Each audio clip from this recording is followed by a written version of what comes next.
Hi friends, இன்றைக்கி vlog வந்து பார்த்தீங்கன்னா சனிக்கிழமை காலையிலேருந்து வந்து vlog எடுத்துகிட்ருக்கேன். ஆக்சுவலாக மிட் மார்னிங் ஆகிடுச்சு. ஒரு வீடியோ வந்து லைவ் பண்ணிவிட்டு இன்றைக்கி வந்து சூப்பர் பிளான் எல்லாம் வந்திருக்கு. ரொம்ப ஜாலியான ஒரு vlog-ஆக இது வந்து கண்டிப்பாக இருக்கும். காலையில் சமையல்லேருந்தே அப்படியே ஸ்டார்ட் பண்ணலாம் அப்படின்னு சொல்லிட்டு இன்றைக்கி வந்து நம்மளோட சப்ஸ்கிரைபர் ஒருத்தவங்க வந்து ரெகுலராக மசாலா ரசம் வந்து ஷேர் பண்ணுங்கக்கா, ரெசிபி ஷேர் பண்ணுங்கள் அப்படி சொல்லி கேட்டுகிட்டே இருந்தாங்க. நான் வந்து அந்த வீடியோ எதில் போட்டேன்னு எனக்கு தெரியல, டைட்டிலில் கொடுத்தேன்னா எனக்கு ஞாபகம் இல்லை. இன்றைக்கி வந்து சரி மசாலா ரசம் அவங்களுக்காக வந்து ஷேர் பண்ணலாம் அப்படின்னு சொல்லிட்டு அந்த ரெசிபியோட இன்றைக்கி வந்து vlog கண்டினியூ பண்ணுறேன். அத்தை வந்து செய்ய ஆரம்பிச்சிட்டாங்க. இது வந்து பார்த்திங்கன்னா இது பண்ணுறப்போ நம்ம வந்து சாம்பார் வேறு எதுவுமே வந்து பண்ண வேணாம். இது மட்டுமே நம்ம வந்து நிறைய குவான்டிட்டியில் பண்ணால் போதும். 2-3 தடவை இதுவே ஊற்றி சாப்பிட்டா சூப்பராக வந்து இருக்கும். இதுக்கு வந்து ஃபஸ்ட்டு நல்லா வந்து ஒரு பெரிய கடாய் வந்து எடுத்துக்கோங்க. இந்த ரசம் வைக்கிறப்ப எப்போவுமே இந்த கடாய் தான் வந்து யூஸ் பண்ணுவோம். இது நல்லா உங்களுக்கு அகலமாக சூப்பராக வந்து இருக்கும். ஃபஸ்ட்டு வந்து எண்ணெய் ஊற்றிட்டு எண்ணெயில் வந்து மசாலா ஐட்டம்ஸ், அதாவது பட்டை, மராத்தி முக்கு, பிரிஞ்சி இலை இதெல்லாம் வந்து போட்டுட்டு வெங்காயத்தை இந்த மாதிரி ஸ்லைசஸாக கட் பண்ணிவிட்டு நல்லா வந்து வதக்கிக்கணும். இதுக்கு வந்து நம்ம புளி சேர்க்க மாட்டோம், தக்காளி தான் வந்து நிறையா சேர்ப்போம், பச்சை மிளகா. அப்புறம் இதுக்கு வந்து ஸ்பைசஸ்க்கு என்ன சேர்ப்போம் அப்படின்றத வந்து சொல்கிறேன். இந்த கடாய் குக்வேர்ஸ் பற்றி நிறைய பேர் வந்து கேட்டுகிட்டே இருக்கீங்க, டெடிக்கேட்டடாக வீடியோ போட சொல்லி. நான் அது வந்து கண்டிப்பாக போடுறேன். இது வந்து இண்டஸ் வேலியோடது தான். மோஸ்ட்லி நான் யூஸ் பண்ணுறது எல்லாமே ஸ்டெயின்லெஸ் ஸ்டீல். எல்லாமே நிறையா அந்த இரும்பு பழசு இருக்கிறது எல்லாம் மாற்றிட்டு வந்து பார்த்திங்கன்னா நான் எல்லாமே இண்டஸ் வேலியோட ஸ்டெயின்லெஸ் ஸ்டீல் குக்வேர்ஸ் தான் வந்து மெயின்டைன் பண்ணுறேன். ரொம்ப நல்லாயிருக்கும். எல்லாமே ட்ரைப்ளை தான். ஸ்டெயின்லெஸ் ஸ்டீல் நீங்கள் போகிறீங்க அப்படின்னா நல்லா வெயிட்டாக இருக்கிற பாத்திரமாக வாங்கிக்கோங்க. நல்லா உங்களுக்கு வந்து லாங் டேர்முக்கு வரும். இது வந்து உங்களுக்கு பிடியோடு வரும். இதுக்கு வந்து லிட்டு கிடையாது, பெரிய கடாய் பிடியோடு வந்து வரும். இன்னுமே கொஞ்சம் நியூ லான்ச்சஸ் வந்து வந்திருக்கு, அதை நான் உங்களுக்கு வந்து காட்டுறேன். இப்போ இதில் வந்து நம்ம வெங்காயம் நல்லா வதங்கினதுக்கப்புறமா ஒரு 2 பச்சை மிளகா காரத்துக்கு சேர்த்துக்கோங்க. தக்காளியும் சேர்த்து நல்ல மஷியாக தக்காளி குக் பண்ணுற வரைக்கும் நம்ம வந்து வதக்கிக்கணும். இதில் வந்து கொஞ்சமாக மஞ்சள் தூள் வந்து சேர்த்துருக்கேன். அது வந்து கொஞ்சம் வேகட்டும்.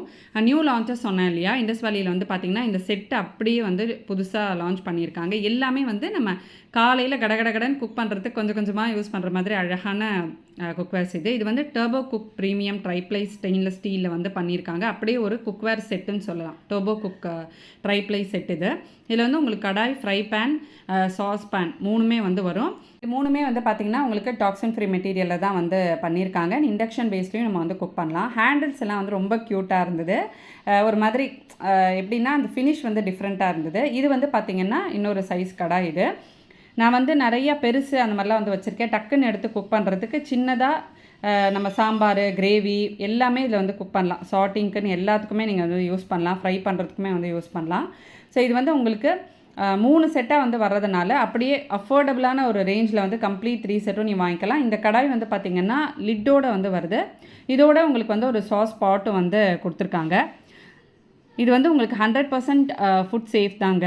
நம்ம வந்து ரெகுலர் யூசேஜ்க்கு நம்ம கிச்சனில் வந்து யூஸ் பண்ணுறதுக்கு இந்த கடாய் எல்லாமே வந்து உங்களுக்கு ரொம்ப யூஸ்ஃபுல்லாக இருக்கும். இது எல்லாமே உங்களுக்கு 304 ஸ்டெயின்லெஸ் ஸ்டீலில் தான் வந்து பண்ணியிருக்காங்க. ஹீட் வந்து பார்த்திங்கன்னா நல்லா ஈவனாக வந்து டிஸ்ட்ரிபியூட் ஆகும். சமையலும் வந்து மார்னிங் நம்ம வேகமாக பண்ணுறதுக்கு ஈஸியாக உங்களுக்கு வந்து குக்கும் ஆகும் அதில். இப்போ நம்ம இங்கே தக்காளிலாம் நல்லா வெந்ததுக்கப்புறமா பருப்பை வந்து வேக வச்சுருக்கோம், அது வந்து சேர்த்துலாம் நிறையா வந்து தண்ணி சேர்த்துக்கணும். ஏன்னா இதில் நம்ம வெங்காயம் தக்காளியெல்லாம் நிறையா சேர்க்கறனால தண்ணி நம்ம நிறையா சேர்த்தோம்னா குவான்டிட்டி வந்து நிறையா வரும், அந்த திக்னஸ் வந்து கரெக்டாக இருக்கும். அதனால் அந்த கன்சிஸ்டன்சி பார்த்துட்டு தண்ணி வந்து அப்பப்போ சேர்த்துக்கோங்க. இன்னும் இதுக்கு தேவையான அளவு உப்பு சேர்த்துக்கலாம், அவ்வளோதான்.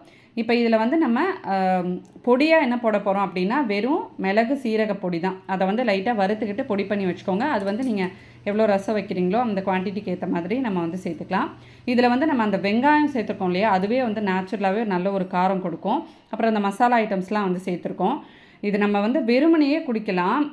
சாதத்தில் அப்படியே சுட சுட சாதத்தில் போட்டு சாப்பிட்டீங்க அப்படின்னா ஒரு 2-3 தடவை நீங்கள் சாப்பிடுவீங்க. அந்த மாதிரி சூப்பராக வந்துருக்கும். ஃபைனாக வந்து கொத்தமல்லி போட்டு இறக்கிடலாம்.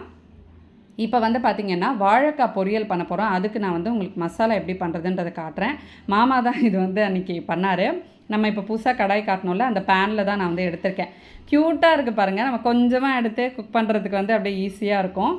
இப்போ நம்ம எண்ணெய் கொஞ்சம் ஊற்றிக்கலாம். அதில் வந்து கடலைப்பருப்பு, உளுத்தம்பருப்பு வந்து சேர்த்துக்கலாம். எல்லாமே நல்ல பொன்னிறமாக ஆகிற வரைக்கும் நீங்கள் வந்து வறுத்துக்கணும். ஸோ இது வந்து நம்ம வறுத்து பொடி பண்ணிக்க போகிறோம். இது வந்து நம்ம வாழைக்காய் ஃப்ரையில் சேர்க்க போகிறோம். அந்த மசாலா ரசத்துக்கு வந்து பார்த்திங்கன்னா இது சூப்பராக இருந்தது. காம்பினேஷன் வேறு லெவலில் இருந்தது. அன்றைக்கி வந்து அத்தையும் மாமாவும் தான் வந்து சமையல், நான் வந்து ஷூட் தான் வந்து பண்ணிகிட்டு இருந்தேன். இப்போ இங்கே வந்து மிளகு போட்டிருக்கோம் காரத்துக்கு. அப்புறம் இதில் வந்து தனியாவும் நம்ம வந்து கொஞ்சம் சேர்ப்போம். ஒரு 2 டீஸ்பூன் அளவுக்கு தனியா சேர்த்துக்கோங்க. மிளகாய் வந்து ஒரு 4-5 மிளகாய் நம்ம சேர்த்துக்கலாம். பொரியல் வந்து உங்களுக்கு நல்ல காரமாக ஃப்ரை வந்து பிடிக்கும் அப்படின்னா அதுக்கேற்ற மாதிரியே நீங்கள் சேர்த்துக்கலாம். ஃபைனலாக நம்ம வந்து கருவேப்பிலை நல்லா வாஷ் பண்ணி போட்டுடலாம். எல்லாம் அப்படியே முறுமுறுன்னு உங்களுக்கு கருவேப்பிலை அந்த சூடுலேயே வந்து குக் ஆகிடும். இதை நல்லா ஆற வச்சுக்கலாம். அப்புறமா நம்ம அதை பொடி பண்ணிக்கலாம். இந்த கடாயில் தான் நம்ம இன்றைக்கி வந்து பொரியல் பண்ண போகிறோம். இந்த வாழைக்காய் பொரியல் வந்து பண்ணுறதுக்கு நல்ல நீளமாக இந்த மாதிரி வந்து வாழைக்காய் நறுக்கிக்கோங்க. ஸோ இது வந்து நல்ல குழியாக இருக்குது பாருங்கள், சூப்பராக இருந்தது நம்ம கிரேவிலாம் வைக்கிறதுக்கு. இதில் வந்து உங்களுக்கு 3 லேயர் சொன்னால, inner layer, middle layer, outer லேயர்னு 3 இருக்கும். அந்த இன்னர் லேயர் வந்து 304 ஸ்டெயின்லெஸ் ஸ்டீலில் வந்து பண்ணதுனால எல்லா பக்கமே வந்து ஹீட் ஆகும். சூப்பராக இந்த மாதிரி ஃப்ரைலாம் பண்ணுறப்போ நமக்கு நல்லா குக்காகி வரும். மிடில் லேயர் வந்து பார்த்திங்கன்னா அலுமினியம் கோரில் பண்ணியிருக்காங்க. ஸோ அதனால் நமக்கு டக்குன்னு ஹீட் ஆகுது, சீக்கிரமாகவே வந்து ஹீட் ஆகும், ரொம்ப நேரம் வந்து ஆகாது.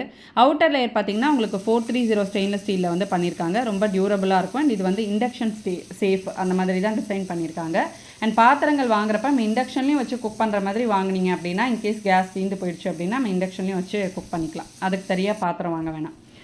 இப்போ இந்த வாழைக்காய் ஃப்ரைக்கு நம்ம வந்து எண்ணெய் சேர்த்துட்டு கொஞ்சம் கடுகு சேர்த்துருக்கோம். கடுகு நல்லா பொரிஞ்சதுக்கப்புறமா இந்த மாதிரி நீளமாக நறுக்கியிருக்கோம் இல்லையா, அந்த வாழைக்காவை சேர்த்துக்கோங்க. கொஞ்சம் மஞ்சள் தூள், உப்பு சேர்த்து இதை வந்து தண்ணியில் எதுவுமே வந்து விடக்கூடாது, மூடி வச்சிடலாம். அந்த மூடி வச்சு அந்த ஹீட்லேயே அது வந்து நல்லா அப்படியே வெந்துடும். வாழைக்காய் நல்லா வெந்ததுக்கப்புறமா நம்ம ஃபஸ்ட்டு ஒரு வறுத்து பவுடர் பண்ணோம்ல, மிளகு, கடலைப்பருப்பு, உளுத்தம்பருப்பு எல்லாமே வந்து சேர்த்து அந்த பொடியை நிறையா வந்து சேர்த்துக்கோங்க. நல்லா ஒரு 3-4 டேபிள் ஸ்பூன் அளவுக்கு வந்து சேர்த்துக்கணும். இதை அப்படியே நல்லா கொஞ்சம் எண்ணெய் ஊற்றி நல்லா வந்து அப்படியே மிக்ஸ் பண்ணி விட்டு கொஞ்சம் நேரம் மூடி வச்சு குக் பண்ணிங்க அப்படின்னா சூப்பராக வந்து ஃப்ரை ஆகி செம்மையாக இருக்கும். இந்த ரெசிபி அப்படியே காம்போ ஒரு லஞ்ச் ரெசிபி மாதிரி நான் வந்து ஷேர் பண்ணியிருக்கேன். இது வந்து கண்டிப்பாக ட்ரை பண்ணி பாருங்கள். இது ஃபைனலாக வந்து நம்ம தேங்காவும் கொஞ்சமாக பெருங்காயத்தூளும் போட்டு நம்ம வந்து குக் பண்ணால் செம்மையாக வந்துருக்கும். அன்றைக்கி லஞ்ச் வந்து வேறு லெவலில் தாறுமாறாக இருந்தது. இந்த குக்வேர்ஸ்லாம் நீங்கள் பர்ச்சேஸ் பண்ணோன்னா ஸ்க்ரீனில் வந்து நான் ஒரு கோட் கொடுக்குறேன். அந்த கோட் யூஸ் பண்ணி பர்ச்சேஸ் பண்ணுறப்போ டிஸ்கவுண்ட் ப்ரைஸில் பர்ச்சேஸ் பண்ணிக்கலாம். லாவண்யான்ற கோட் யூஸ் பண்ணுறப்போ உங்களுக்கு எக்ஸ்ட்ரா 12% வந்து டிஸ்கவுண்ட் கிடைக்கும். இந்த ப்ராடக்ட்ஸோட லிங்க்ஸ் எல்லாம் நான் உங்களுக்கு வந்து டிஸ்கிரிப்ஷனில் வச்சுறேன். இப்போ அப்படியே சரண்யா வீட்டுக்கு போயிட்டு வ்ளாக் கண்டினியூ பண்ணுறேன். சாப்பிட்டுட்டு கொஞ்ச நேரம் ரெஸ்ட் எடுத்துகிட்டு கிளம்பி சரண்யா வீட்டுக்கு வந்து வந்தாச்சு.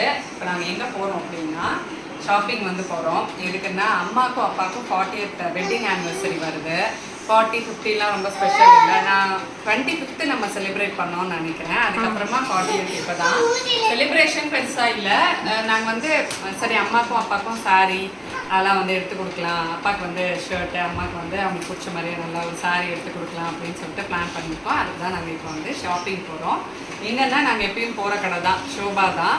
ஷோபா வந்து அடிக்கடி போகிறீங்களே நீங்கன்னா அங்கே வந்து ஸ்பான்சர் பண்ணாங்களா உங்களுக்கு அப்படின்னு ஒருத்தர் வந்து கேட்டிருந்தீங்க. அந்த மாதிரிலாம் எதுவுமே கிடையாது. எப்போ நாங்கள் ஷாப்பிங் போனாலும் இப்போ இந்த ஏரியாவில் முகப்பேர் சைடில் இருக்கிறது வந்து பார்த்தீங்கன்னா ஷோபா தான். அங்கே தான் இருக்கு துணி கடை. நீங்கள் வேறு எதுவுமே பெருசாக இல்லை. அங்கே தான் வந்து ஆல் அண்டர் ஒன் ரூஃப் மாதிரி இப்போ நமக்கு நைட்டி எடுக்கணும், சாரீஸ் எடுக்கணும், ப்ளவுஸ் எடுக்கணும், ட்ரெஸ் எடுக்கணும்னா எல்லாமே அங்கே இருக்கும். ஷர்ட் எல்லாமே இங்கே இருக்கிறதுனால தான் நாங்கள் வந்து அங்கே போகிறோம். ஃபஸ்ட்டு வந்து நாங்கள் டி நகர் வந்து போத்தீஸ் இல்லைன்னா ஆர்எம்கேவி போகலாம் தான் வந்து பிளான் பண்ணியிருந்தோம். அப்புறம் பசங்களெல்லாம் கூட்டிகிட்டு அவ்வளோ தூரம் போயிட்டு வரணும்னா கஷ்டமாக இருக்கும். என்னோடய சாய்ஸ் நான் போத்தீஸ் போய் பார்க்கணும், ஆர்எம்கேவி போய் பார்க்கணும் தான் நான் நினச்சேன். நாங்கள் வந்து காட்டன், சில்க் காட்டன்லாம் நல்லாயிருக்கும். இங்கே வந்து ஷோபால ஃபெஸ்டிவ் டைமில் பார்த்தீங்கன்னா கலெக்ஷன் இல்லை. இப்போ கலெக்ஷன்ஸ் வந்திருக்கு. நான் ரீசெண்டாக தட்சுக்கு ட்ரெஸ் வாங்க போயிருந்தேன். நவராத்திரி டைம்லலாம் நிறைய வந்து கலெக்ஷன்ஸ் இறங்கும். பாக்ஸாக இந்த சில்க் மாதிரிலாம் வச்சுருப்பாங்க. அந்த மாதிரி டைம்லலாம் எங்கள் ஷோபாவில் வந்து நல்லாயிருக்கும். பட் இன்றைக்கி வந்து எங்களால் டி நகர்லாம் போக முடியல. அதனால் நாங்கள் இன்றைக்கி வந்து ஷோபா போகிறோம். ஏதாவது கலெக்ஷன்ஸ் இருந்துச்சுன்னா அங்கே போய் நாங்கள் உங்களுக்கு காட்டுறோம். ஓகே. ஏய் ஏய் ஆட்டம் போட்டுட்டு இருக்காங்க. ஆட்டம் தான் போகிறானோ என்ன தான் பண்ணுறானோ, லீவ் விட்டு ரொம்ப என்ன டார்ச்சர். ஒரு டெக்கர் ஐட்டம் வந்து மீஷோவில் நாங்கள் வந்து ஆர்டர் பண்ணியிருந்தோம். அது அன்றைக்கி வந்து வந்திருந்தது. சரி அதை ஓப்பன் பண்ணி எப்படி வந்திருக்கு, எதுவும் டேமேஜ் இல்லாமல் வந்திருக்கான்றதை பார்க்கலாம் அப்படின்ட்டு அதை வந்து பிரிச்சுட்டு இருந்தோம். இது வந்து அவளுக்கு வாங்கணுன்னு ரொம்ப ஆசை. இது வந்து ஜரோக்கா அப்படின்னு சொல்லிடுவேன், இந்த உடன் ஃப்ரேம் மாதிரி. இப்போ இந்த மாதிரிலாம் ரொம்ப அழகழகாக நமக்கு வந்து ஆன்லைனில் கிடைக்கிது. நம்ம நேரில் போய் ஷாப்ஸில் வாங்குறப்போ நமக்கு கொஞ்சம் காஸ்ட்லியாக இருக்கிற மாதிரி இருக்குது. ஆன்லைனில் நமக்கு கொஞ்சம் பெஸ்ட் ப்ரைஸில் கிடைக்கிற மாதிரி இருக்கும். இது வந்து நம்ம வீட்டில் வந்து ஒரு மாதிரி ப்ரௌன் உடன் கலரில் வந்திருக்கும். நாங்கள் வந்து இந்த மாதிரி சூஸ் பண்ணோம் சரண்யா வீட்டில். இது வந்து சூப்பராக இருந்தது, அந்த ஜெய்ப்பூரி டிசைன் மாதிரி. அது எப்படி நாங்கள் வந்து என்ன வச்சுருக்கோன்றதை அவங்களுக்கு அப்புறமா காட்டுறேன். ஸோ அதை பிரித்து பார்த்துட்டு எதுவும் டேமேஜ்லாம் இல்லையான்னு பார்த்துட்டு உடனே நாங்கள் கிளம்பி கடைக்கு வந்து வந்தாச்சு. அம்மாவுக்கு வந்து பார்த்திங்கன்னா பட்டு சாரி தான் வாங்கி கொடுக்கணும் அப்படின்ட்டு இந்த மாதிரி பார்டர்லெஸ் கலெக்ஷன்ஸ்லாம் வந்து ரொம்ப அழகாக வந்திருந்தது. ஸோ அதெல்லாம் நாங்கள் வந்து பார்த்துட்ருந்தோம். இந்த தடவையும் எங்களுக்கு கொஞ்சம் நல்ல கலெக்ஷன் சாட்டிஸ்ஃபைடாக வந்து நிறைய கிடச்சிது. எனக்கு வந்து ரொம்ப பிடிச்ச மாதிரி இந்த ஹாஃப் ஒயிட் வித் ஒரு மாதிரி லாவெண்டர் டபுள் ஷேட் மாதிரி வந்திருக்கும். அது எனக்கு வந்து ரொம்ப பிடிச்சிருந்தது. நான் வந்து அம்மா இது வாங்கிக்கோமா உனக்கு நல்லா இருக்குமா அப்படி சொல்லிகிட்டே இருந்தேன்.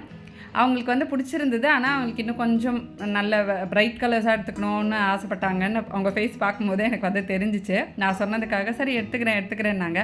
அப்புறமா நான் அதை வச்சுட்டு உனக்கு என்ன பிடிச்சிருக்கோ நீ வந்து எடுத்துக்கோ, நான் சொல்கிறதுக்காகலாம் எடுத்துக்காத அப்படி சொல்லிவிட்டு அம்மா வந்து அவங்களுக்கு பிடிச்ச மாதிரி அழகாக ஒரு பிரைட் கலர் சாரீ வந்து செலக்ட் பண்ணிக்கிட்டாங்க. அப்புறம் மேலே வந்து அப்பாவுக்கும் ஷர்ட் எடுக்கிறதுக்காக வந்துட்டோம். அப்பாவுக்கு வந்து பார்த்திங்கன்னா மோஸ்ட்லி அவருக்காக வந்து எல்லாம் எடுத்துக்கவே மாட்டார். நாங்கள் எடுத்து கொடுக்குறது, சாய் எடுத்து கொடுக்குறது, அம்மா எடுத்து கொடுக்குறது தான். ஸோ அந்த மாதிரி தான் அவர்கிட்ட ஷர்ட்ஸ் எல்லாம் செய்கிறது. சரி இந்த தடவை அப்பாவுக்கு வந்து ஏதாவது புதுசாக டிஃப்ரெண்ட்டாக எடுத்து கொடுக்கலாம் அப்படின்ட்டு இந்த ப்ளூ கலர் எனக்கு வந்து ரொம்ப பிடிச்சிருந்தது. சரி ஒன்று வந்து டார்க் கலராக எடுத்துகிட்டு ஒன்று லைட் கலராக எடுக்கலாம் அப்படின்னு சொல்லி அந்த மாதிரி தான் நாங்கள் வந்து எடுத்துகிட்டு இருந்தோம். ஃபைனலாக அப்பாவுக்கு வந்து ஒரு மாதிரி ஒரு கிரே ஃபினிஷில் ஒரு ஷர்ட்டும் நான் காட்டின அந்த ப்ளூன்னு எடுத்தோம். அந்த க்ரீன் ஃபினிஷாக க்ரேன்னு எனக்கு சரியாக ஞாபகம் இல்லை, ஒரு டார்க் ஷேடும் ஒரு லைட் ஷேடும் எடுத்துக்கலான்ட்டு வந்து எடுத்தோம். ஸோ 40வது வருஷம் அப்படின்றது வந்து ரொம்ப ஸ்பெஷல் இல்லையா?